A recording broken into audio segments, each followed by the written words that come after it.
Welcome to the newest episode of the Staying Muddy podcast. Today's guest, Camille Calibeo, or more so known as Galactic Gal. She's an aerospace engineer turned business strategist at Lockheed Martin and has a following of over 23,000 followers on Instagram. It's a pleasure to have you here, Camille. Yeah, thanks for having me. I'm excited to talk with you guys today. Yeah, absolutely. So the biggest question I think that we have, right, is about Galactic Girl, right? So start off and tell us all about Galactic Girl, because I'm sure people are going to be really excited to know, what is it? What do you do? What can they expect from Galactic Girl? Yeah, so as Juan said, I am an aerospace engineer turned business strategist, and I just really like talking about all things space. And so Galactic Gal kind of just started last year. I really didn't plan for it to happen. I posted about the SpaceX Demo 2 mission and on just kind of my personal page, and it just like blew up. I had no idea that like people cared about space that much. And so then I started finding all these women in STEM and space enthusiasts, and I was like, wow, I could really turn this into something. And so what I started to do was look at, what would I have gotten use out of either growing up or in college. I looked at other influencers that I had followed in college and, science communicators, like what did I get from them? And what did I ultimately just like want to put into this world? And it started out as a hobby and it's really turned into a business. And I honestly spend as much time on it as my full-time job, if not more, which is insane. Just doing things like this, speaking events, of course, Instagram, and trying to get into all the other platforms as well. But so what I really wanted the Galactic Gal to be, and what I really tried to make it, is making aerospace accessible to everyone. And I really, really hate the term, it's rocket science, or the vice versa. It's not rocket science. I hate that so much because it makes it really, really inaccessible to everyone, right? You tell a kid something is really, really hard, what are they going to do? They're going to not do it, right? The vast majority of the time, they're going to shy away from it. And, especially as we move into more and more a spacefaring species, when we go to the moon and Mars and hopefully farther than that, we're going to need everyone. And there are so many people who love space in some capacity, and that doesn't mean you have to be an engineer. But there's so many people out there who love space, but are terrified of it because they think it's too hard. They don't know what's out there, or they don't have somebody that they can look up to who's doing what they want to do. And I looked at my childhood and I had the exact same problem. I grew up in a very underrepresented community. It was very rural in North Carolina, very small. The university we did have there didn't have engineering at all. I didn't know what engineering was. And, I think we're all kind of the same age here. Like growing up, women in STEM was not a thing. They were just starting to push for it, but it really wasn't a thing. And so whenever I think about the Galactic Gal and, everything that I do with it, I just think of me as a kid, like what would I have gotten out of it? And, basically I just want to share aerospace concepts in a way that anyone can understand. I'm a big believer of it is about how you teach it, not what the concept is, because if you teach it properly, then anybody in the world can understand it. I also want to get the word out about aerospace missions and just hype up the aerospace industry. I mean, it's getting hyped up as it is, but, just adding it, going a step further. And then also just empowering women in STEM in general, just showing, some little girl who maybe looks like me out there that she can do this too. And just being vulnerable, right? I think it's really important to, especially when you have a big platform, to really be yourself. And that's kind of how you attract a following, because people like your vulnerability and your humanity. And I think, I think the last thing I'll say about the Galactic Gal right now is that people look at STEM careers and STEM professionals as robots.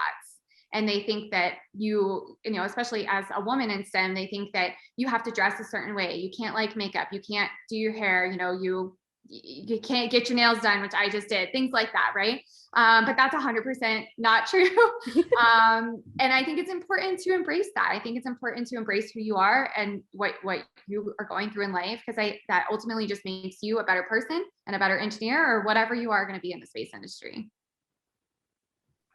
So all of this started, tell us a little bit again about how you kind of started getting into aerospace. Because for me, it was kind of a really cute story about, you know, when you were younger. So tell us a little bit about how you first started getting into it. Yeah, absolutely. So when I was 4, we lived in Florida, and we lived in St. Petersburg, the Tampa area, which is on the opposite side of the peninsula from Cape Canaveral. But we could still, and it just blows my mind, but we could still see the trail of the space shuttles launching. And you couldn't feel it, you couldn't hear it, but you could see it. And my parents did a really good job throughout my whole childhood, really, but they did a really good job of exposing me to space and cool things that I might be interested in. And so we were standing on top of a parking deck in St. Petersburg. I was 4 years old, and this is my first memory ever. And I just watched the space shuttle launch. And I was so hooked from that moment. And I looked up at my parents and I said, I'm going to be an astronaut. And kind of throughout my life, I didn't really, I kind of steered away from being an astronaut. It's just not my ultimate goal. I definitely want to turn it down, but it's not, I know that the people who really want to be astronauts, like that is all they do, right? And that's just not me. But throughout the way, I just found aerospace. I loved space as a kid, but as I was saying, like the women in STEM thing was really not around back then.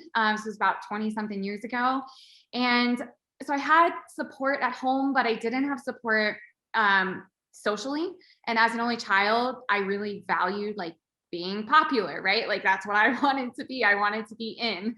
And so, yeah, I had academic and parental support, but I didn't have social support. And that was a really big thing for me. And so I just kind of pushed it away. And so, I have this crazy other story that maybe we can get into if you guys want, but, then I ended up in college, going into aerospace engineering and just kind of finding that this is what I wanted to do. Yeah, I think we totally want to get into that. Okay. I know I can talk forever. Yeah, tell us the story. So my dad has a tuba performance degree. And so when I was going into middle school and, they make you pick between choir or band, or I guess hopefully now you can do both.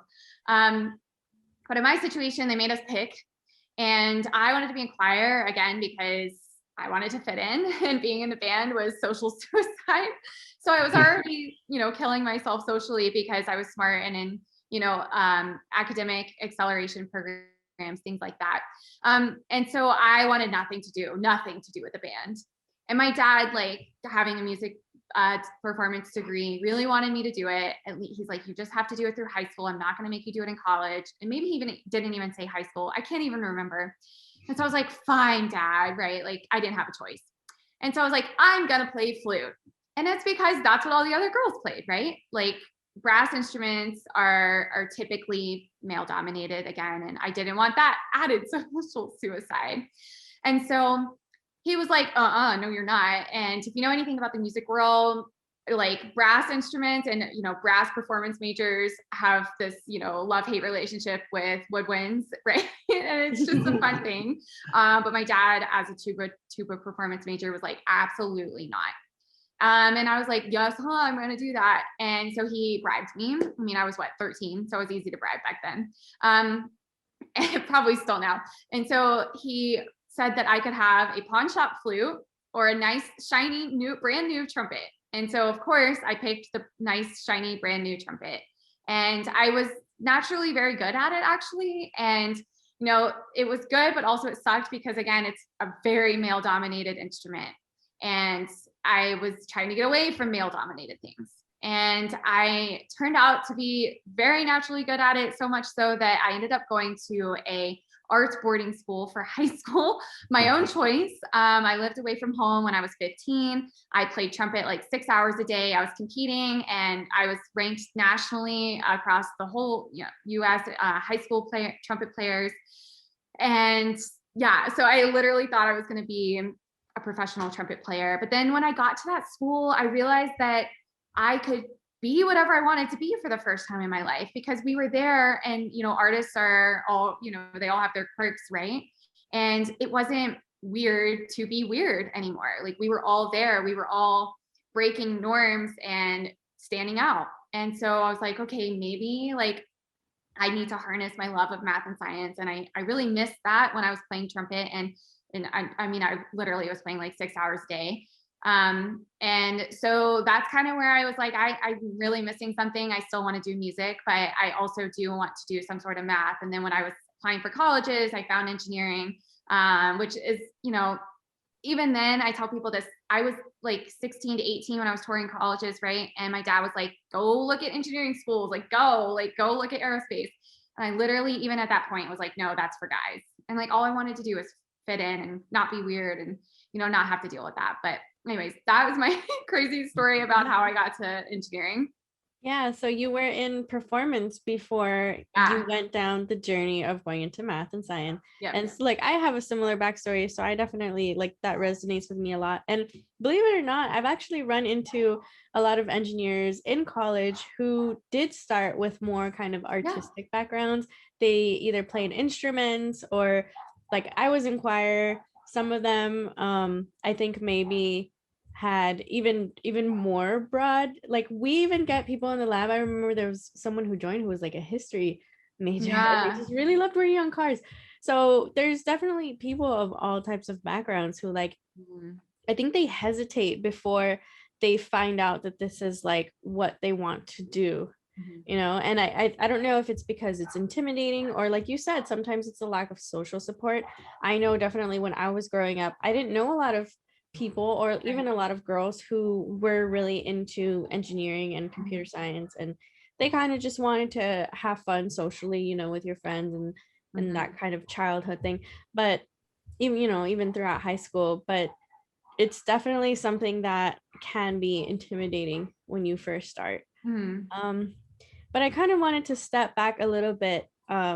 So when you started Galactic Gal, because you would watch all these launches, and I'm sure that that memory stuck to you until now, and probably for the rest of your life, where it was just such like a big moment for you that we kind of wanted to ask you if, now that you're older and maybe you've had a chance to kind of explore different areas, but if you know if there's like a really, really good spot to watch launches from.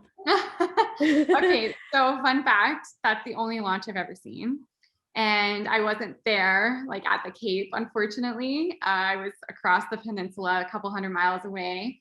So no, I don't know. I can't wait for COVID to be over. I've had very near misses of where I was at the Cape and they were supposed to launch and then they postponed it and I didn't get to go because I was there for other reasons, but hopefully I will have the answer to that soon. Yeah, I think the canceling of the launches tends to actually happen quite a bit. Yeah, I used to go to Vandenberg. It's like an army base in Mid-Cal. I think it's like close to Santa Barbara. But they cancel stuff all the time there too because of the fog, or usually it's like a weather related thing. So for anybody like, I guess, looking to experience a place, it would be really interesting to hear like who has gone to launches and where did you go and where was it like a very impactful place. Absolutely. So that would be interesting to like explore further. And then we'll go to the next thing. So like we'll dive into Galactic Gal a little bit. So one of the series that I found when we first heard about you was Space 101, and that one seemed like really fun to me. So tell us a little bit about Space 101 so people can like look into kind of what you do a little bit more. Yeah. Okay. Oh my gosh. That was the first thing I did way before the Galactic Gal was even really a thing. I kind of backstory. My husband is from Italy and we went to Italy after graduation a couple years ago and his family's from Italy. I don't know if I said he was from Italy, but we went over and we did all these non-traditional things. And so we wanted to write about them. And I came back and I was like, I'm going to start a blog. And then it turned into like trying to be like travel, fashion, like the normal like blogger things. And it clearly like was not working. My heart wasn't into it. And so Space 101 was kind of my first experience trying to talk about space, but still not knowing that there was a whole community of women in STEM and space enthusiasts on Instagram. And so I hadn't really branded myself as the Galactic Gal yet. Like I said, it was still kind of my personal page. And so I did Space 101 and like it totally flopped because I had no followers like that cared about it. And so yeah, it didn't turn out as I had planned, but maybe I should bring it back now that I actually have space followers. But Space 101 was my first try at getting people aware of aerospace and making it accessible to everyone. And the reason I wanted to do that one is because, you look at history, and if you're not a history buff or you haven't, just gone through a class chronologically, it's really intimidating, like knowing where to start. And I think that goes for all fields that you're trying to like learn the history about.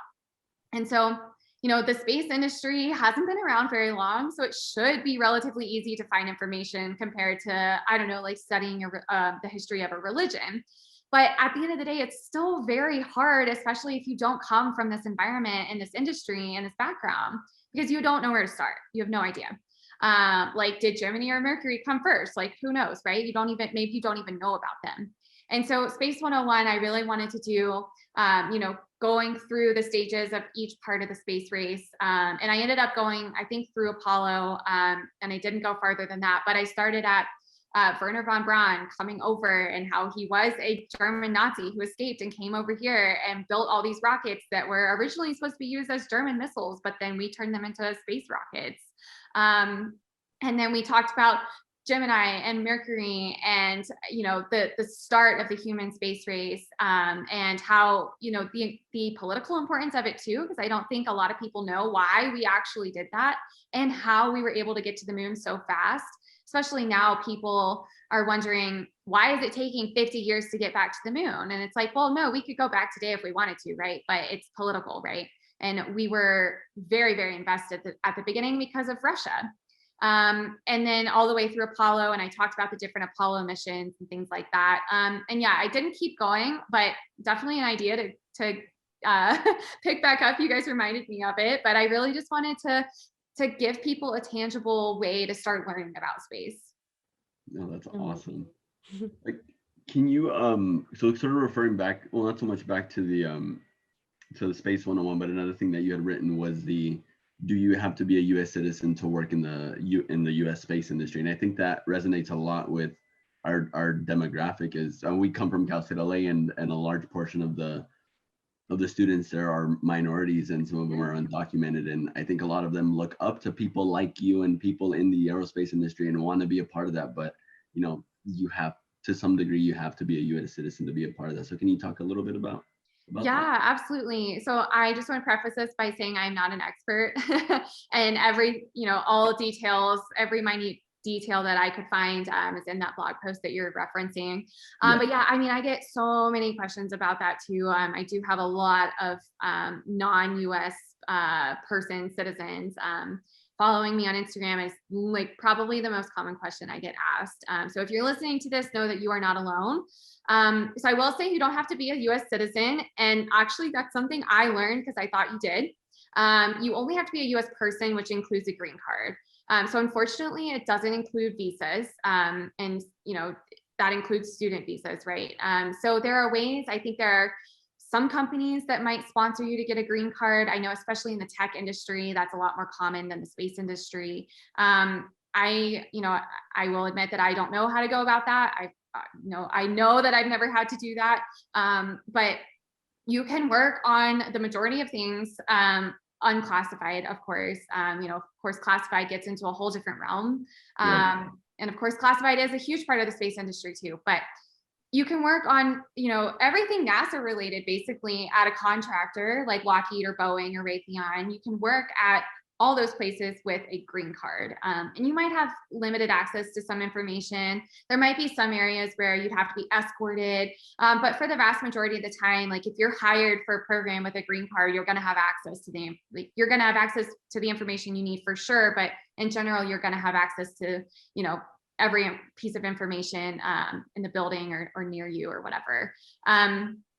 So yeah, I learned it too. You don't have to be a US citizen, just a person. And, I went through this whole thing of learning what a US person was. And yeah, of course that comes from a place of privilege, right? Like I have never had to think about that before, but I wanted to do the research myself to help my followers because it is such a complicated topic. And even me, like being in the industry and having contacts I could talk to, it's such a complicated topic to meander through. And I guess the other thing I will say is that NASA is a lot more strict on citizenship. So like JPL, I know is like very, very strict. The internship applications are US citizenship required. And I'm not really sure the reason why for that. I do know that there are some programs where they do sponsor foreign nationals to come over or, things like that. But I have found that the commercial industry or even like the contractors are a little bit more lenient on that type of stuff. Yeah, I was gonna say it was a really great read. Like even as someone who has met a lot of people who are going through a journey where they're undocumented, trying to figure out, where do I go after I graduate? Even in just the broad engineering sense, there was a lot of stuff in there that even I either didn't know or hadn't really dived into. So it's a really good read for anybody who's really curious about, how do you break into this industry that tends to have a lot of like restrictions on it, right? So yeah, that was definitely a really good read. Thank you. Well, yeah, and even if you do have citizenship, there are a lot of restrictions like the space industry, because a lot of our technology can be used as military weapons. There are a lot of red flags. And as I was saying, the space industry is very classified in a lot of cases, especially at these government contractors like Lockheed, where we are the largest defense contractor in the world. That means a lot of our stuff is going to be classified. And that does require citizenship. And in some cases, it actually even requires you to denounce your second citizenship if you have dual. It's this whole like crazy thing. But if that opportunity does present itself to you, I'd say go for it. Like it makes you that much more marketable against your peers. Yeah. It's definitely, it can definitely be intimidating thinking that you have to be a US citizen to work. I mean, especially here in Southern California where you have, El Seguindo's right down the street. You have Raytheon, Lockheed, Boeing, and all these big aerospace companies. So it's a bit tough, especially if you're about to graduate and you're thinking, man, do I have to move to Ohio? Do I have to move to Michigan to work for, automotive companies? But yeah, I think having a blog post like that and I think a lot of people are appreciative of the research and the information that you brought forward, and I think that's helped a ton of. Well, thanks, I appreciate it. Hopefully, it does help somebody. Yeah, no, definitely. So to kind of move into sort of your schooling a little bit more, can you talk to us a little bit about your reusable lunar lander during like your senior design? Yeah. Okay. So I just want to say, first of all, you guys are asking me questions that I've never been asked before. So kudos to you, because I do a lot of these and I've never been asked these types of questions. So it's very refreshing. Yeah. So senior year, prior to senior year, that summer before, I had worked on Orion at Lockheed as an intern. Orion's the crew capsule that's part of Artemis, which is the new Apollo taking us back to the moon. And so I had a lot of experience with the moon and everything that we're doing for Artemis and all the life support systems on Orion, but also kind of the challenges that we're facing with, we started Orion in like 2008 or earlier, like that's how old it is. And back in 2008, we were not thinking about reusability at all, right? That was not a thing that anyone cared about.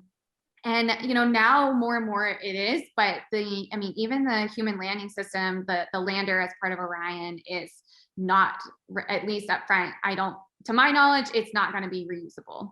And so if you look at the moon, right, you have all these Apollo missions, their descent stages stayed on the moon.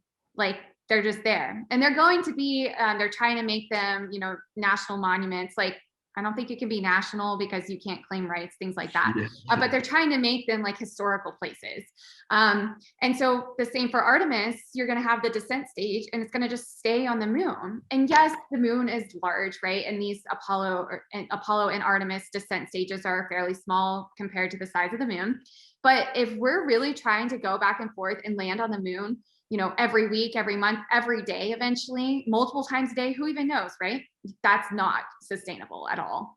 And so my team, it was myself and basically two of my best friends from college. We are just obsessed with the space industry, and we really wanted to do something that was related to the moon. And so we landed on a lunar lander, and we were like, okay, I know that we're like 22 years old and seniors in college, but we think that we can do some things better than these big companies, and only because those big companies have a lot of red flags, like we were just talking about, a lot of budgetary issues, a lot of political issues, right? Like there's so much more than just designing something in senior design. And so we were like, well, we can do it because it's just senior design, right? And so we took this idea to our professor, and he just absolutely loves it. And he basically, like, we just made an entirely reusable lunar lander. And I can't remember the exact number of how many times it could be reused, because eventually it's going to run out of life, right? But the biggest design consideration was using fuel cells. And I don't know if you guys have taken any classes in fuel cells as part of your automotive stuff, but I took a class in fuel cells, and that was really helpful because I saw that the only output of fuel cells is water. And you put hydrogen and oxygen in, and you get water, and you get an excess of water. And so you can take that water and electrolyze it and get more hydrogen and oxygen to put back into the fuel cell. But there's so much water produced that you can actually take water and put it back into the life support system and basically have a completely reusable life support and propellant cycle. And so it was absolutely insane. And, we went through, fuel cells can power it, so you don't need very large solar panels. And I'm sure there were a lot of things we didn't think of, right? I mean, I was 22 in college. I had basically no industry experience, but we wanted to be able to land in, any sort of environment so that it's way more versatile. So we could land in a crater and not need big solar panels. So we got rid of those. And so I think we had batteries, but we definitely have fuel cells as the main source of our power, which in fact, they actually used on Apollo. That's what fuel cells were first designed for. And now we're trying to use them in cars if we can ever get the hydrogen storage problem fixed. Yeah. And so, I mean, we talked about how to grow food and how to make that reusable, and just basically like really eliminating, or as much as possible decreasing, the dependence on Earth, because we are gonna have to have something that's sustainable. And then you can take that and live on the Mars and just, change your propellants and change your propellants and, your environments and how far away you are from Earth and, all that stuff. You just change your parameters, but you already have the system there. So that's a little bit about what we did. We actually came in second place, so we were very proud of that. Yay. So second place for your school or for? Yeah, it was at our school, and we actually took it to an AIAA conference at the Cape, which is when the SpaceX launch was supposed to happen, but it didn't. So that was one of my close misses. I think it would be good to just quickly mention what AIAA is, because I think there's some people who don't know about it. Like, we don't have a chapter of that at Cal State LA. So anybody who's really interested in aerospace, this is like a great community to join, right? Yeah. So AIAA is the American Institute of Aeronautics and Astronautics, and it's the American Institute, right? So it's national, and they have professional chapters, they have young professional chapters, and then a lot of times they'll have university chapters. So I was the president of our university chapter, and now I'm involved with our local Colorado chapter here as well. But it's just a professional organization for aerospace in general, so it's a great networking opportunity. They have a lot of conferences, like SciTech is a huge one. So these huge conferences where companies and PhD students, anybody can write these papers and get submitted and then compete and get funding from it and things like that. So we took our senior design paper to the student conference my senior year and competed there. And I don't even think we did well, but we tried. That's awesome. Okay, let's see, what's our next question?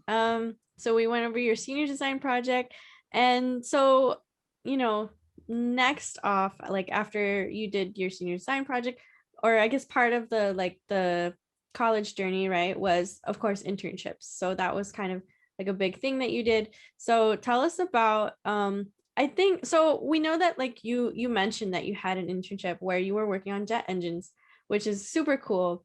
But I think like when I think about jet engines, to me it seems like a really, really complicated system, and it can be intimidating, right? Like all of these things, usually they start out and they're very complicated. So can you kind of give the rundown for somebody who like hears jet engines is just like, oh my God, like an overwhelming system? Can you give them kind of a rundown of what are the main parts of a jet engine? And like if you had to put it in like really simple terms, like what makes up a jet engine that doesn't make up like a regular car engine, or whatever engines we use like in daily life? Okay, you're testing my degree and multiple years ago of knowledge. Oh gosh, I'll try. So basically, a jet engine sucks in air as the plane is flying. It compresses it. And then when you compress air, just like in an air compressor, right, you get a lot of energy out of it. And so that excess energy is propelled out the back as thrust. And the thrust is what makes the plane fly. And then another cool fact about the compressor part of it is that's actually when you're in a plane that requires air circulation, like almost any plane, right? Every plane, right? But except fighter jets probably. But anyway, so when you're in a plane and you're breathing air and everything like that, and you open the little nozzle up there and you get air, that's actually outside air coming in from the jet engine compressor. Oh, what? Yeah. That's cool. Yeah, it's super cool. It's called bleed off, and it goes into the plane, and that's what you breathe. But yeah, so it's just you're taking air, you're compressing it, you're getting a lot of energy out, and then you're expelling it as thrust. Yeah, that's a great explanation. I love it when people can explain things like that, because some of these things are like, they seem extremely complicated, but really at the end of the day, it's like, I think it's very similar to those little rockets that people make. Like you have like a little pump. Yeah. You pump it and then it just shoots out flying. Yeah. So it's very similar. It's just like scaled up really high. So scaled up. So what aspect of the jet engines did you work on during your internship? Yeah, so I worked on performance actually. And so what the heck does that mean, right? So you guys, maybe you're mechanical engineering students or whatever, but thermodynamics is the study of heat and energy and, all that jazz, right? So thermodynamics, things like the Brayton cycle, like the refrigeration cycle, like everything that deals with heat and energy exchange is thermodynamics. And that also includes jet engines.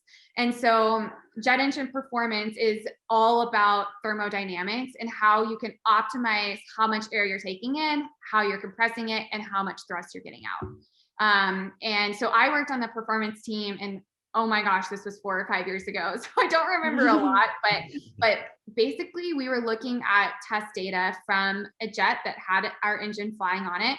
And we were making sure that it performed as we wanted it to, but also we were looking at ways that we could increase fuel efficiency, increase that compression ratio, and then ultimately increase how much power and thrust you're getting out of it. That sounds like a lot of fun. It was fun, but it was a lot of coding, which is not for me. So those are my people. That's a lot of fun. So probably one of the biggest things that you talk about, especially on your social medias, on your Instagram, is Lockheed Martin. Like, how did you get started with them? You started with them as an intern, but how has that journey been with Lockheed?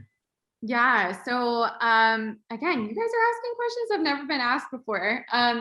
So I'm a big believer of network to get work. And I'll be perfectly honest with you, and not to brag, but just to show an example of this, I graduated with a 4.0, top of my class, was in literally every club you could possibly imagine. And I could not get through an online system when applying. I literally could not get through to Boeing or Lockheed or any of these big places. I just couldn't. Who even knows why? And I did all the right things, like you cater your resume and you write a cover letter and you pull buzzwords from the resume or the job rec and you put it in the resume. Nothing. Yeah. I was like, they're out to get me. I'm never going to get a job. And so basically, I had some networking opportunities in college where I just got to meet really awesome alumni. And one of our alumni used to be the president of Lockheed Martin Aero. And I had an opportunity to sit down with him, and he's actually one of my mentors still to this day. And I just talked to him about his career at Lockheed, how he got started, what his experience was like leading like one of the business areas of the largest defense contractor in the whole world, leading things like the F-22 and the F-35 and all the cargo planes and things like that, Skunk Works even. And I told him that I honestly had just learned about Orion. Like, again, I did not come from an engineering background. I had no idea what I was doing. I just learned about Orion and I was like, oh my God, this is what I want to do. This is my whole life goal, human space flight back to the moon.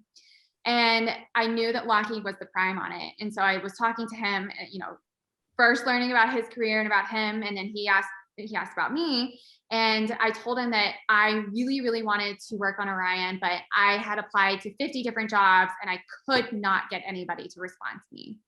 And he was like, well, let me help you with that. And so literally he gave me a mock interview just to make sure that I was like qualified. And he calls up the current president of Lockheed Space. Not kidding. That is still the current president, like the head of Lockheed Martin Space. And through some magic, got my resume flowed down to the Orion team. And so that is how I got my internship there. I did have to interview and apply and things like that, but I swear it's network to get work. Like I promise. And don't be ashamed of that either, right? Like I had a lot of people in college that were like, I'm just ashamed. Like I'm just getting it because of who I know. I'm like, yeah, you are, but you're getting, first of all, they're not just going to give a job to somebody with a 2.0 GPA and like can't do anything, right? Second of all, you're never going to last if you can't do it. They're going to know in your interview if you're capable. So don't feel ashamed of doing that because that's how life works, honestly. And so that internship turned into a full-time job right after my internship. And I also worked throughout the school year, which was really cool. And then, it just turned into a full-time job. And so when I started full-time, I was on Orion, first of all, and then I got my clearance about 2 weeks later. And when they give you a clearance in the aerospace industry, they pay a lot of money for it. It's like $60,000 per person, something crazy. And so whatever program pays for your clearance, like you got to go because they paid a lot of money for you, right? And so they pulled me off literally 2 weeks after I started full time, and I worked on a classified satellite for the Department of Defense. And I can't say anything more than that, except I was on mission operations there. So again, more very, very engineering. I was coding. I was writing the products that, like the coding products that ran our mission. And that was really, really humbling and inspiring because, Orion is really awesome because we get to expand our reach of humanity. But the program I was working behind the doors, as we say, was really impactful for me because I got to see how, and I got to protect you and I every single day, 24/7. Like that is what my mission did. And that was just so moving for me. And also it made it easy to go to work every morning, even if I didn't want to, because I was like, get your butt up, you got to go protect people. And then after a year, I just realized that I really wasn't fulfilled. I don't like the normal like coding and CAD and just being in a traditional engineering at your desk role all the time. And so I was able to, again, network to get work. And I met some people in business development and they helped me make that transition over and they helped me find the right job in business that's combining engineering and business. So I'm not just like completely going to finance or something like that. Like nothing wrong with that, of course, but I wanted to combine both of them and they were able to help me figure out the right path for me. I think that it's really interesting that you got into kind of your sector of engineering. And I don't know if it's very talked about, but I'm sure that there is probably a really big need of people who can work on the business side of engineering. Yeah. So like what's kind of like a day-to-day, I'm going a little bit off like off topic here, but what's kind of like a day-to-day list of responsibilities that somebody who really loves engineering but maybe is a little bit more social or needs to keep moving a little bit more or having interactions with lots of people on the business side kind of thing, like what's a day-to-day kind of list of responsibilities that you would need to do in that kind of job? Yeah, so it actually changes every day, which is another reason I really like this job. So one day I could be in a customer meeting where NASA, the DoD, a classified customer, whoever comes to campus, or right now virtually, if we can't be on campus. But like, let's just pretend COVID isn't a thing. So they'll come to campus and we will have day-long meetings with them a lot of the times, where we'll discuss our technologies, we'll discuss their mission needs. So, hey, the NASA needs, I don't know, a different power source on the moon. What can Lockheed Martin do for them? How can we help them with their mission needs? Things like that. So a lot of times we will have what's called a customer engagement day. And, you know, other things where I'm interacting with the customer is the customer in the aerospace industry, again, customers, NASA, DoD, three-letter agencies, things like that. They'll say, hey, we do have this mission need. We want to put a different type of power source on the moon. And maybe they don't really know what they want to do. Like, that's very broad, right? So they'll release what's called an RFI, which is called a request for information. And they'll ask companies, all companies can respond to it normally. And basically the company will respond and say, I think you should do X, Y, Z, A, B, C, and this is how we can help you. And sometimes you'll have to have a budget in there or a schedule. It's very much informational at that point. There's no money transactions. There's no contractual transactions. And then the customer will go back and they'll shape their requirements, and they'll shape their statement of work, things like that, like how much they want to pay, what type of contract they want, things like that. So then they'll go back out and they'll do a RFP, which is a request for proposal. And that's very, very formal, everything, cost, schedule, like your technology, like very, very formal. What are you proposing you can build for NASA, the DoD, whatever. And then they'll evaluate all contracts that were submitted from all different companies who submitted. And then they will award a contract based on the best one. So my job is kind of in the thick of all of that. So RFIs, RFPs, things like that, just responding to customer needs. But my job specifically is also more like left of all of that, as we say, like way before all of that happens a lot of times, because my job is very much strategizing 10, 20 years in the future. Not kidding, 20 years in the future. The customer is not thinking 20 years in the future, right? But we can. And Lockheed Martin, Boeing, great, all the big company, or I mean, any company who's, thinking about this, right?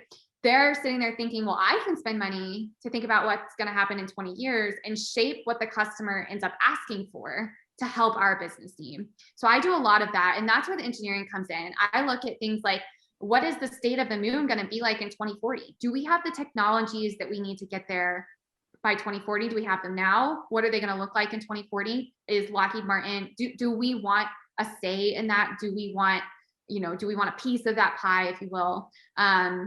And so having that engineering knowledge is really beneficial in that sense, because I understand things like fuel cells and I understand power requirements and mass and size and all that, right? I understand all of that and I understand the technology. So, it's hard for me to like tangibly say like what I do every day. Like that's overarching, like what I do, just talking to customers, looking at technologies, going out and talking to all different people within Lockheed Martin. Do we have this technology? Where are you at in this technology? What do you need from us? What money do you need? Things like that.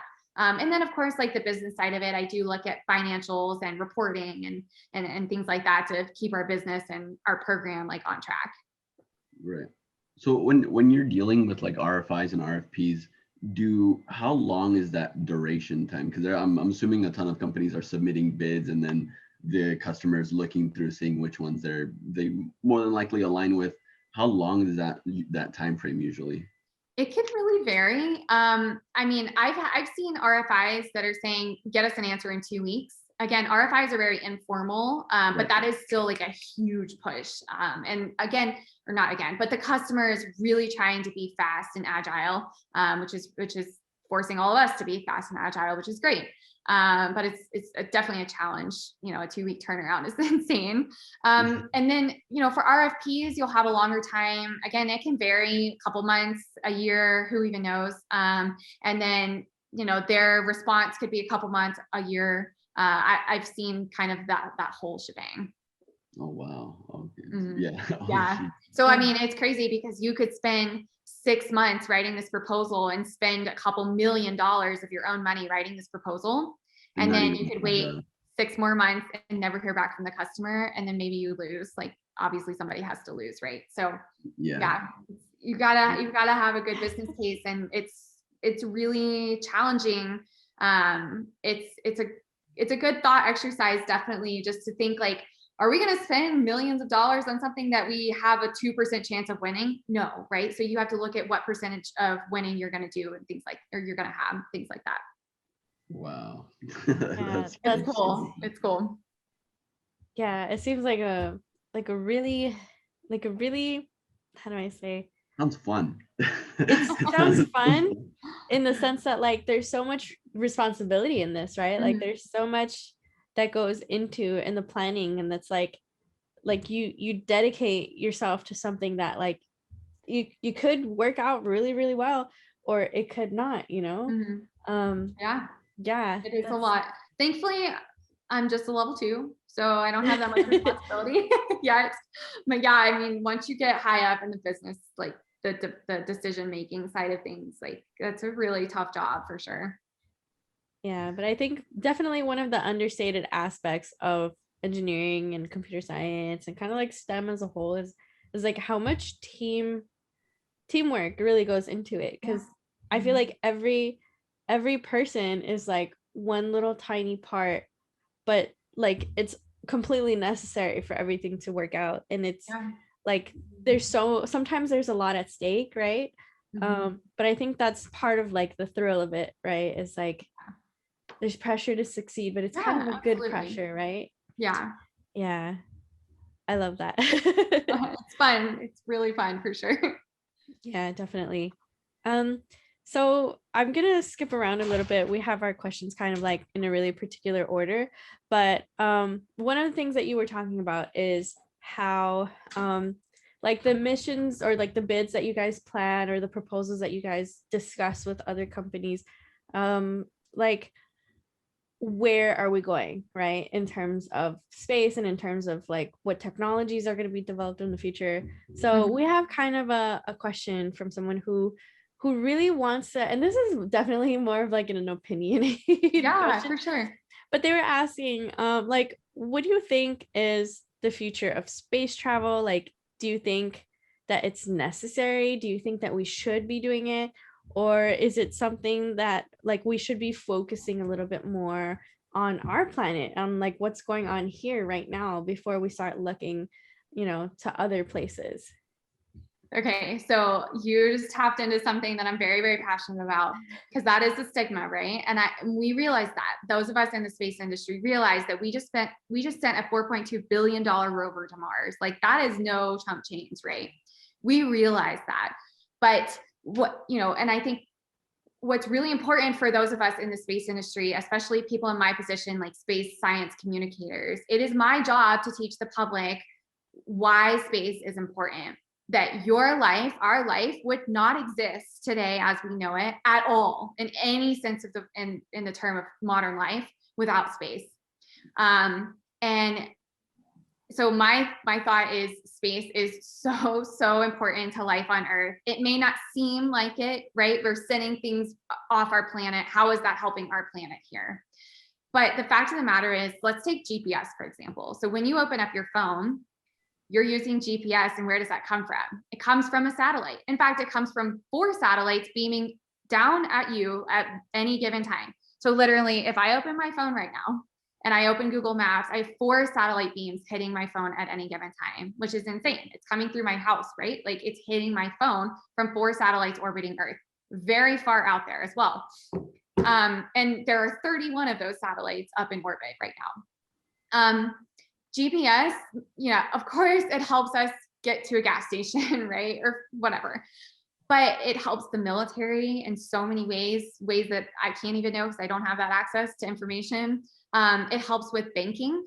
So banking, online banking, anything like that, instantaneous transactions would not be a thing without GPS. You need GPS for so many things. Also helps with agriculture. It makes our agriculture more efficient, more cost effective, because farmers can use GPS to efficiently map their crops, and just literally so many things. That helps with weather patterns and disaster relief, and literally, like, we would not have the same types of disaster relief, the same ability to respond to a disaster that we do now without GPS, and without other space satellites. So there are weather satellites. You would not be able to ask Alexa what the weather is if you didn't have a satellite. And they've been up there for a very long time. And, Lockheed builds both GPS and the weather satellites, but so those are just two examples of how satellites help life on Earth, in addition to the fact that, yes, I think there's a huge stigma as well with space and or aerospace in general, and how oh my God, I get so many comments about how we're killing people, but like, I'm sure that we do bad things. I'm sure we do, right? But the vast majority of it, and the things that I work on, the things that I've seen at work, the things that I know Lockheed does, and all the other big companies as well, that's not the case. We're protecting everybody. We're protecting all of us right here. All those people that are saying that space is a waste of time and money and resources. No, we're protecting you, and you wouldn't have your freedom without space today and without our classified technologies. And then in terms of exploration, I think there are so many things there. So if you look at the moon, there's actually an element there called helium-3 that does exist here on Earth, but in small quantities. It exists on the moon in extremely large quantities to our belief. And if we can figure out how to harness it, and if we can figure out how to do nuclear fusion, then we can solve Earth's energy demand for 10,000 years. And we can't do that now. We have an insane amount of energy that we can't solve right now. We can't provide that much energy, especially as we continue to grow our population and our technology base. We don't have that capability right now with solar panels, wind power, etc. But if we could harness helium-3 from the moon, mine it, get it back, and that also depends on the nuclear fusion technology, which is supposed to come in the next 5 to 10 years. We have so much power for the next 10,000 years.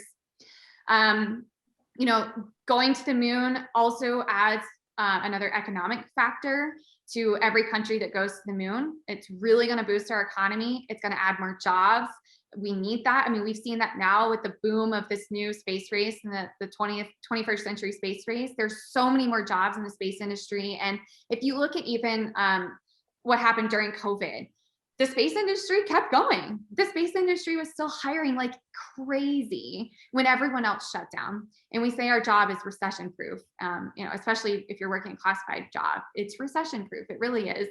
And so getting more people interested in space in general is really, really necessary, because we have so many jobs that need to be filled. I think another part of it is just collaboration. If you look at the ISS, we have 20 something countries all working together on the ISS, including Russia. Now, granted, Russia and China just signed their own agreement and not the Artemis Accords for the moon. So who even knows what they're doing? But we came together with Russia, the countries that the Soviet Union, but basically Russia, the country we were fighting to get to space in general. And now we live together and work together on the space station. Like, that's unheard of. Look at the Perseverance rover. We landed a rover millions and millions of miles away, with the, automation, everything, right? We weren't involved really hardly at all. And all of that was because of all the countries that came together to make that happen. And then I think the last thing I'll say is, two things. So the first one is inspiration, right? All those countries working together, but also look at me, right? Like, I have a job because I was inspired at 4 years old. And so many people in the Apollo era, right, got into this or got into technology or STEM in general because of Apollo and the space shuttle. Everyone has their generational thing, I think. And then the last thing I'll say is that I truly believe that Earth is not going to be around forever. We've already kind of destroyed it, and we're not making enough strides at a fast enough pace to save it at this point. I don't think I know it, it won't be in any of our lifetimes, right? But we're going to have kids and our kids are going to have kids. And eventually we're not going to be here. We're not going to be able to live here. And so one, we have to find another place to live. And that comes from space exploration. And two, the technologies that we develop that will help us live on a barren planet like Mars that you can't live on without a spacesuit and the habitats that protect you, we're going to need those here on Earth as well, because I don't think we're all going to move off Earth. We're going to need those technologies to help us live, unfortunately, on a planet that doesn't look like it does now. So it was a very long-winded answer, but that is like literally my biggest pet peeve is when people think that space is a waste of money, because it's not. It's so important. Yeah, it's very easy for someone to just see a rocket go up into the air and be like, they should be spending so it expensive. on. What are you doing? Yeah, exactly. They should be spending it on this. They should be spending it on that. But Yeah, there's so many great things and so many byproducts that you had mentioned that come from space travel and yes. being a part of the International Space Station and things like that. So, so sort of to keep it on like sort of the aerospace topic, as in the grand scheme of things, both through college, through your adolescence, through college and going into the industry, what sort of advice can you give to someone that wants to go into aerospace, or something surprising that you found out because of being a part of this aerospace industry? So something surprising I found out is that we use acronyms like normal words. So I don't know. I don't think this is the same for every industry, but something I really noticed in the space industry is that literally everything is an acronym. I'm not kidding. Like everything is an acronym. So that was surprising to me, because I hate acronyms like with a burning passion. Like just spell it out.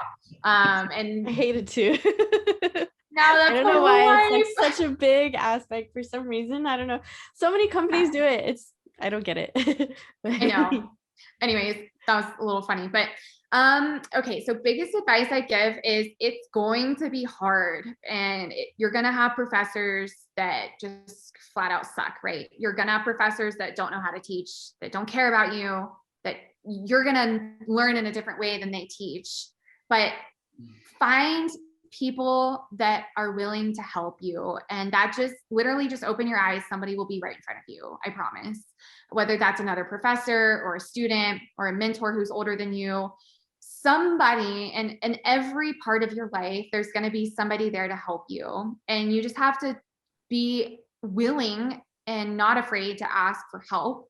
Again, it kind of goes back to, it's all about how you teach the concept, not what it is, right? If there's something that you really don't understand at school, well, most likely, and I will sit here and bet $100 that 100% of the time it's because they're not teaching it to you correctly. You can find somebody that teaches it to you and doesn't give up on you. If, maybe that person has to find 5 different ways to teach it to you. But if you can find somebody that won't give up on you and that will teach it in a way that you understand, then you can do anything. You can learn anything.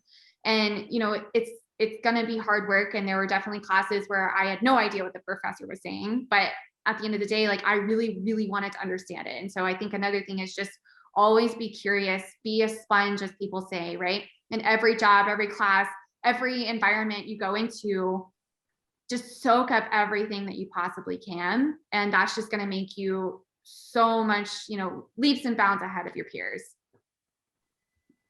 Wow. What about like in the workforce, once you're kind of breaking in, maybe you're recently graduated student and you just joined the aerospace industry, like as an employee, what do you think is maybe like some good advice that you can give someone?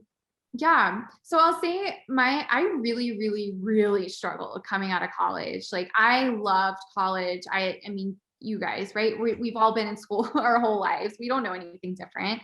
In college, you move around buildings every hour. You move classes every hour. You only have to focus on one thing for an hour, 15 minutes, whatever it is. And honestly, I think you guys have a leg up on this than my class did, and any class before COVID, because you guys are getting used to sitting at a desk for way more hours and sitting in one place for way more hours than a traditional college experience, which of course, pros and cons, right? I think a pro here though is that for me, coming out of college, I cannot sit still. Like I was always on the go in college. I thrived on that. And then now here, suddenly I was in an environment where I had to sit at a desk for 10 hours a day. We work 4/10, so we get every Friday off. 10 hours a day, like that's a lot to sit at a desk. And in the aerospace industry, you have to charge every 10th of an hour, which is insane, every 6 minutes, because everything is billed back to the customer and everything has to be super, super precise. And so you take a 30-minute lunch and suddenly your day turns into 10 and a half hours, right? Things like that. So anyways, that is what you should expect. What I will say though, is that something that really helped me, it took me a long time to figure this out, so I hope this helps you earlier on than I figured it out, is really just take those breaks and don't feel confined. If you're able to, right? I understand work schedules are different, but if you're able to spread out your work and take a 30-minute break and go on a walk, or do a 20-minute workout, or run a 30-minute errand or something like that, if you're able to, don't put so much pressure on you to work a 6 to 4 job or a 7 to 5, or even an 8-hour job, right? Don't feel confined to work a 9 to 5. Because to me, like that really hurt me, especially like coming out of college when you're so used to moving around all over the place. Like I was so unproductive because I was just so miserable, like sitting here for 10 hours a day. And it gets easier. It really does. And so my advice is just that, just take time for yourself, like know your limits. Talk with your manager and don't be afraid, try work that relationship, and do at the end of the day, like what is healthy for you. Another thing, another example I'll say is that working in a classified environment was not healthy for me at all. You don't see the light of day for 10 hours a day. You can't talk about work. As you can tell, love to talk. That did not work for me. I did have, because I was in the office, I did have to work that 6 to 4, like right there. I couldn't take a 30-minute break to go run an errand, things like that. So I knew that. I recognized that about myself and I got out of it. And you have to be okay recognizing that, taking time to find like what makes you happy and taking time to find what is healthy for you. Actually really good advice. I wish someone told me that earlier, but it's great, hearing that, because I get really restless at my desk, and I have the same schedule. Like a lot of people in engineering and aerospace do it, where you get every other Friday off, because instead of working an 8-hour day, Monday through Friday, right? Like you have days where you like almost every day you have a 9-hour shift instead. Mm-hmm. Right. So I definitely have that experience where I get really, really restless. And I think just like matching your personality, or like your amount of physical movement that you need to get in a day with your work schedule is like something that I think can really affect the quality of your work. And like I experience definitely, like if I'm sitting at my desk and I'm working nonstop, like those 9 hours go by so slow. They go by so slow, and it's really hard to get to the end of the day. But if you like move around a little bit more, or if I just change, like I stop working at my desk and I'll move, even just like moving to my bed or my couch or like my living room, like just a different part of my house or my room, like it really changes that a lot. So that's definitely a big part absolutely. of it. I mean, for example, I have to work another 2 hours tonight, but I'm like, whatever. Like I got my things done. I got my nails done in the middle of the day, right? Like it's okay, because I recognized that I was not being productive. Like I was sitting there like wanting to pull my hair out because I didn't want to do work anymore. So I was like, fine, okay, I'm not going to sit here and waste time, feel guilty about it, push myself over my limits for that day. I'm going to stop. I'm going to go get my nails done. If I have to make up hours on Friday, I will, whatever. Right. Like, thankfully I do have that ability to be flexible, but whatever situation you're in, whatever confines you're in, just find a way to make it work. Find a way to, like you said, get the physical exercise that you need and the mental exercise that you need as well.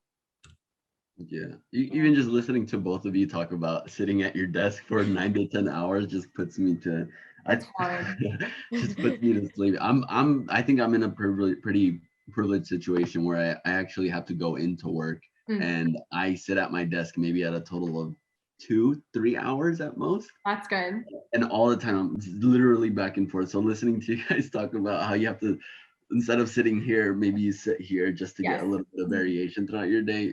It's tough. And especially with COVID, not just because just being an engineer, sort of, you have that notion that you're going to be sitting at a desk for a long time. and stacked with COVID, the fact that you can't, be out going into your workplace and stuff like that, it's tough, and kudos to you guys. For sure. See, I guess there's pros and cons, because it does allow me to work from home, and I never want to go back into the office. But I also realize that it does take a lot more, right? It takes a lot more to get used to. Definitely. It's a big transition for sure. Yeah. So we only have a couple more questions.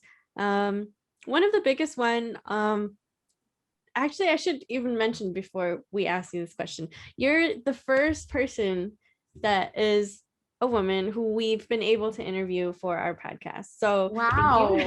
thank you for joining us. And we definitely want to include more women and have them tell their story and their perspective of how they got into engineering. Of course, like the broader the better, like the more the merrier, right? But what advice would you give specifically to women pursuing STEM or STEAM? Because you do tend to, like, I think, dabble, right, in the arts a little bit. Yes. So tell, like, what kind of advice do you have, like, specifically for women? So I think my biggest piece of advice is to really maintain and embrace your femininity. And it kind of goes back to what I was saying, like, people look at STEM careers and think that everyone's a robot and that they're not human. But don't let people tell you that you have to dress a certain way, that don't listen to people if they're like, oh, you're not wearing makeup today. Are you sick? Like, do you look tired? I hate that. Don't listen to them. Do your hair, do your makeup. If you like skincare, whatever, like, just really embrace that. And don't forget about that, because that is what makes you human. That's what allows you to bring a unique perspective to the table. And at the end of the day, if somebody is giving you a tough time, whatever their biases are, however they're treating you, it's not you, it's them. And I know that sounds so cliche or so breakup-y, right? But it is them. They're insecure about themselves. It's how they were brought up, and they're unable to get out of their shallow minds and think differently. They're not willing to, they're not willing to put in the effort. Maybe they're jealous of you. They feel threatened by you. Any sort of that spectrum, right? It's not you, it's them portraying whatever demons they have going on in their head and putting it onto you because they think you're an easy target. Don't let them think that you're an easy target. Don't be that easy target, right? Own who you are. Be strong, embrace who you are, and don't let them target you like that, because that's not doing anybody any good. Yeah, I had a really funny experience recently that it wasn't a bad thing, but my brother told me, he was like, Krystal, like, you're the only girl I know who like will work on cars and get like completely like greasy and dirty. I don't know if you've ever experienced that, but like, the car gets dirty and it gets like in your nails, Yes. and he was telling me, like, you're the only girl I know who like will still do their nails even though they're working on the car. So yeah, it's a lot of fun, but I think it is kind of like an important part of like breaking into that industry is to do it almost like in excess sometimes. Like sometimes I feel motivated to be feminine in excess just to make it happen, right? Like just to change kind of how people view it. And I like, if other people see that happen, like the more people see it, the more it becomes kind of like a normal thing, right? Like, absolutely. Oh yeah, like you can totally work on your car if you have like your nails done, you just wash them after, right? Exactly. Get dip and they're indestructible, right? Yeah, so I think it is definitely important. Like, it's not something that you have to give up. If anything, like, I think it's something that you should, I wouldn't say like be more obnoxious about, but definitely something that like you don't have to give it up. And it's nice to see other people or other feminine things become part of like your everyday career or your everyday like experience with those types of things. Oh yeah, absolutely. Yeah. Juan, anyway. So we're gonna be coming to our last question. Okay. We've seen your entire journey from the moment you saw your first space shuttle launch to working for Lockheed Martin. both as an engineer and as a business strategist. Like, and you're Galactic Gal, and you're doing these million and a half things with your life. Where do you see yourself in the future? Where do you see Galactic Gal going? Where do you see Camille going? Yeah, so that's hard for me to talk about because what I want to do is different than normal. It's never something that I thought I would be doing. In fact, the Galactic Gal, I never in a million, if you had asked me this time last year, I would have laughed in your face, kind of thing. And I mean, it's only been a year. It's only been 10 months since I started it. And so many things have happened. I mean, oh my gosh, I'm flying on a zero gravity flight in April. Like, how is that possible? Cool. So yeah, like what I want to do, ultimately, just to be completely honest with you, is I would just love to run with the Galactic Gal part-time, full-time. I think part-time just because I still want to be in the aerospace industry. I still want to be having that impact. But my passion is so much like invested in the Galactic Gal and not just Instagram. Like I know I'm sure some people look at me and they're like, oh, all you do is post on Instagram. But that is like 1% of what I do. And it's helping people, answering their DMs. I mean, I get so many people that are like, oh my gosh, I didn't know you would respond, because there are a lot of influencers out there, most influencers, that don't respond. Wait, that's not the purpose of my platform, right? My platform is not here to just post a pretty picture and be done with it, right? The pictures are something to help me grow my platform, but that's not the reason I'm here.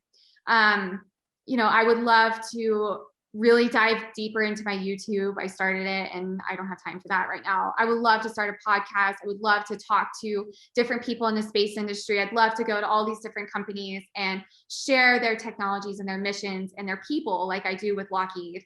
But yeah, that's pretty nerve-wracking because it's your own business, right? And I want to have so much more time to work on the Galactic Gal. In fact, right before I talked to you guys today, I was so overwhelmed. I was like, I need an assistant to handle my emails. But yeah, I wouldn't have it any other way. So I want to, ultimately, I just want to keep making space for everyone, keep having an impact on the space industry, keep inspiring young the next generation of people in STEM, especially women, and just really change that narrative about aerospace and women in STEM. Yeah, no, we love what you're doing. We love everything that Galactic Gal has to offer, and I think a lot of people are really appreciative. You guys like my shirt today? Yeah, we were looking at that. Show it off. I got a phone case too. One of my followers sent it to me. Like, I'm obsessed. No, yeah, I definitely resonate a lot with Galactic Gal and everything that you're putting out into the world, and I think a lot more people need to see it. Thank you. Definitely. So is there anything that, I'm sure there's a lot of things that you want to plug? You have LinkedIn, YouTube, Instagram, Tumblr, if it's even around. No, I mean, I'd say just Instagram. I mean, that's my huge thing right now. And I feel like I have so much momentum on there right now that it's hard for me to stop that and go to another platform. But yeah, I mean, my Instagram is like day to day. I share my daily life on my stories, my vulnerabilities. That's a huge thing about my platform, is just being vulnerable about the things I'm struggling with. Because every single time I do that, I get hundreds of DMs saying that people experience the same thing. And then it's just, short 30-second reels, like if that's what you're into, or short pictures with short captions, right? Like Instagram is very short, right? But yeah, if you're more interested in longer form media like YouTube, I'm really trying to build that out to be talking more about aerospace concepts. It's really hard to do that in 30 seconds on Instagram, but if I could spend 5 minutes doing it on YouTube, that would be better. And then TikTok as well. I just kind of repurpose the reels. So whatever platform you're on, I'm definitely on there. It just might be a little bit smaller than my other platforms. No, absolutely. One of these days I'll have time to do everything. No, I really appreciate you being sort of advocating that vulnerability within your platform as well, because I think a lot of people see these, high profile influencers and they're like, wow, I wish I could be there. And the fact that you're being vulnerable, but also replying to these messages is just. I hate when I don't reply. Like I don't know. I've always been that person, even with friends. Like, I'm like, oh my God, I have to respond like right now. And so that's definitely been a learning curve too. Just setting aside time to answer all my DMs at once, setting aside time at night to look at my email and make sure I'm not missing any speaking engagements or anything like that. So thank you for emailing me all the time. It really helps. So yeah, I mean, I was even thinking today, like, I know some people charge for like resume advice and things like that. And it's like, maybe one day, right? But that's not what my platform is. My platform is here to, yes, I can't view every person's resume. Like that's getting a little out of hand, but if you DM me with a specific question, I'm going to answer. If it, I get some questions that are like, can you help me? I'm like, yes, but what is your question? Like, I can't just tell you my whole life story in this DM right now. Yeah. No, absolutely. Yeah, we absolutely appreciate it. We appreciate you being here. Hopefully we can have you on again. This definitely won't be the last woman interviewee that we have on here. We definitely plan to have more and more as well. Let me know if you guys need some people to talk to. I'll send you guys a list. But thank you so much for having me. Like I think what you guys are doing is really great. I didn't have this in college. I think what you guys, it seems like you guys are both working, but you're giving back to your university in some way, shape, or form, and helping students and showing them a wide variety of careers and people they could connect to in various ways. And I did not have that at all. So you guys are doing a really great job. And it was so nice to meet you and so nice to talk to you. So thank you so much for having me. Yeah, thank you so much. We try to do our part, definitely. Oh, you guys are. So to close it off, this has been the Staying Muddy podcast. Thanks for listening, everyone, and we'll see you next time. Thank you for listening to the Staying Muddy podcast. If you like what we do, join our subreddit Staying Muddy Podcast, or if you would like to learn more about our team, you can visit our website Camilles Backstory or follow us on social media at Camilles Backstory. Thanks again for listening.